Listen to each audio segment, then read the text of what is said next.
Salut à tous et bienvenue sur AZ237. Le meilleur et le plus beau des cadeaux qu'un couple peut espérer après leur union, c'est d'avoir des enfants. Ils sont si doux, pacifiques, innocents. Ils nous apportent la joie au cœur. C'est un rayon de soleil qui nous illumine à chaque fois qu'on les regarde. Ils sont une source d'énergie pour le couple. Il est aussi dit que les enfants sont une bénédiction de Dieu. Cependant, lorsqu'un enfant traverse une période difficile ou fait face à des épreuves qui le mettent dans une situation désespérée, quelle attitude les parents pourraient adopter ? Surtout, comment faire lorsque ni la science ni les hommes ne détiennent les solutions ? Souvent, on est effrayé. On n'a plus qu'à espérer qu'un miracle se produise. La vidéo d'aujourd'hui racontera l'histoire d'un garçon nommé Martin Pistorius qui est resté pendant 12 ans dans le coma. Après son miraculeux réveil, il fera des confessions incroyables. Avant de commencer, voici la question du jour. Je suis légère et je chatouille. On peut écrire si on me trempe dans l'encre. On me trouve sur des oiseaux. Donnez votre réponse dans les commentaires. Vous aurez les résultats à la fin de la vidéo. N'hésitez pas à liker la vidéo pour nous encourager et si vous êtes nouveau sur la chaîne, abonnez-vous et activez la cloche de notification pour ne manquer aucune de nos prochaines vidéos. Martin Pistorius est né en 1975 en Afrique du Sud. Un jour, lorsque le garçon avait 12 ans, il rentra de l'école se plaignant d'avoir mal à la gorge. Depuis lors, Martin ne retourna plus jamais à l'école. Son état de santé se dégrada progressivement et finit par empirer. Quelques jours plus tard, il perdit presque le contrôle de son corps et était obligé de rester allongé dans son lit. Puis progressivement, il commença à perdre la mémoire. Finalement, il tomba dans un coma et fut immédiatement conduit aux urgences. Les médecins, malgré leur volonté et leurs efforts, ne purent diagnostiquer la maladie ni les causes de ce coma mystérieux. Ils pensaient qu'il souffrait peut-être de cryptococcale méningite et d'une tuberculose cérébrale. Ils ont néanmoins essayé, mais sans succès, une méthode, après une autre, mais en vain. Les soins administrés au garçon n'eurent de résultats prometteurs. Finalement, les médecins dirent aux parents de Martin que la situation était perdue et que si jamais il revenait à lui, il n'aurait plus jamais une vie normale. De plus, ses chances étaient très minces. Désespérés, les parents décidèrent de le ramener à la maison et d'attendre. Revenu à la maison, Martin y passa plus de 10 ans dans cet état léthargique.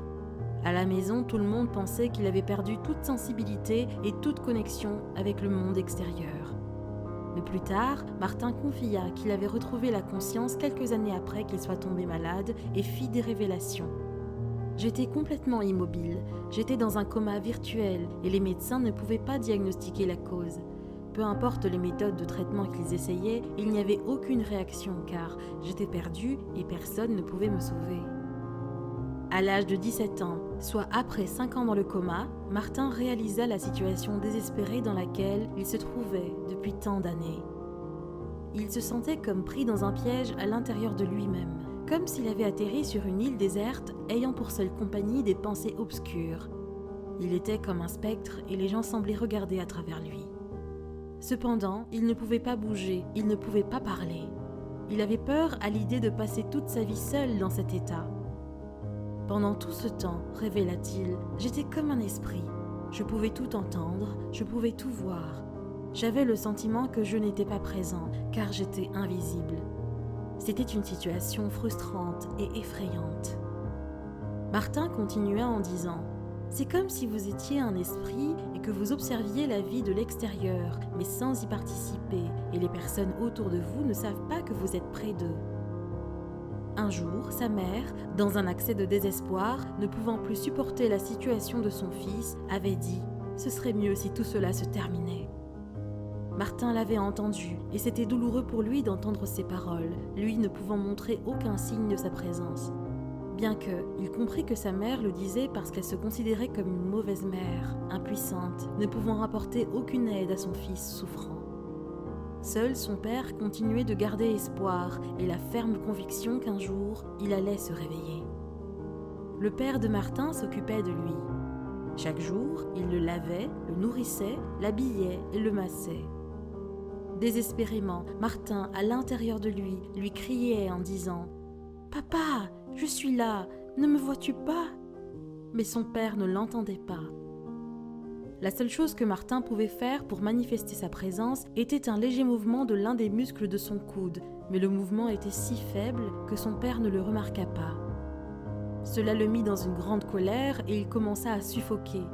Il eut une profonde respiration angoissée et son père le regarda.